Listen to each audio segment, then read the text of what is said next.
கதையோட கடைசி பாகத்தை பார்த்துடலாமா? நாகநாடு தலைவன் சாதுவனுக்கு சாப்பிட்றதுக்காக கல்லும் மாமிசமும் கொடுத்தான். அதை சாதுவன் மறுத்துட்டான். ஏன்னா பழைய புராணங்கள்ல இப்படி மனிதர்களையோ இல்லை விலங்குகளையோ கொன்று சாப்பிட்றத ரொம்ப தப்பு அப்படின்னு சொல்லி சொன்னாங்க. அதை எல்லாத்தையுமே அவன் தலைவனுக்கு எடுத்து சொல்றான். அதுக்கப்புறம் அங்க உள்ளவங்க மனம் திருந்தி இனிமே காய்கறிகளையும் வயது முதிர்ந்த விலங்குகளோட மாமிசங்களை மட்டும்தான் சாப்பிடணும்னு முடிவு பண்றாங்க.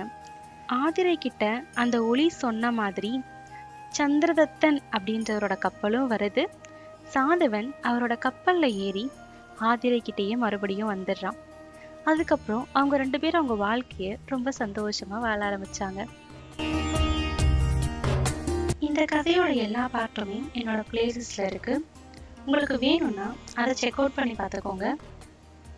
மறுபடியும் இன்னொரு கதையில பார்க்கலாம்.